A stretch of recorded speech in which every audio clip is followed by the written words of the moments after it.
You know, they moved the trade deadline up 2 or 3 weeks, which helps even more. And I'm glad they did that. But, you know, we get 7 or 8 weeks, 2 months to incorporate everything.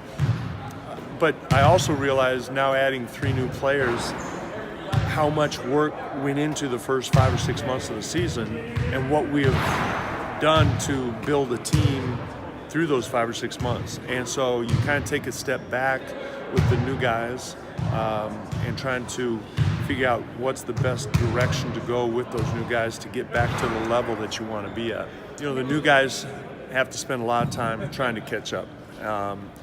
And I find that we don't put in a lot of new stuff for the guys who have been here. You know, over the course of an NBA season, you're continually tweaking, adding things, and so what happens is that group that's been with you most of the year or all the year doesn't really, there's not a freshness. They kind of review the things that we have, and it's up to the new guys to kind of catch up, and that just takes time.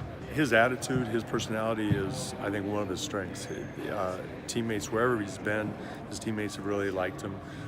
His game speaks for itself. I think he earns the respect of his teammates by how he plays, how hard he plays. He does a lot of the dirty work inside.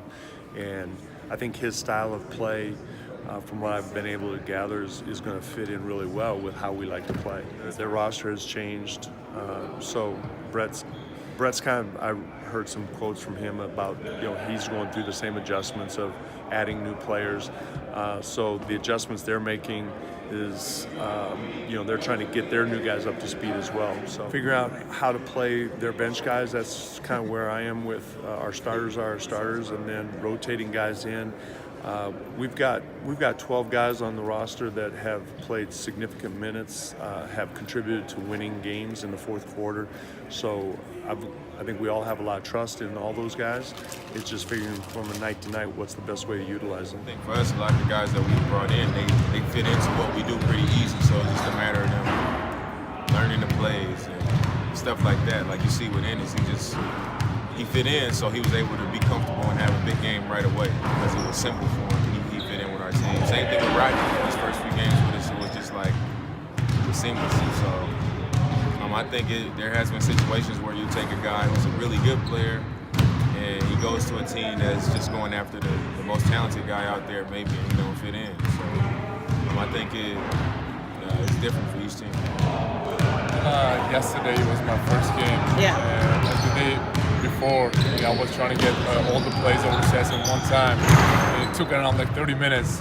It was like smoke coming out of my ear because it was everything at once. But I think, when you play with really good players like CJ and Dame, I think they're just making the game so easy for everybody else around them. And obviously the coach has been helping me a lot. So I'm just slowly getting the sets, getting the coverages, getting the plays. So I think in like a few more games I'll be fine. I miss the playoffs. I mean, I was obviously part of our playoff team when I was with OKC, and now I'm with another playoff contender with Portland. So I'm definitely excited about it. That should be everybody's goal. Just go out there, play the season, and then play the playoffs. I think we have a really good chance to go far from the playoffs.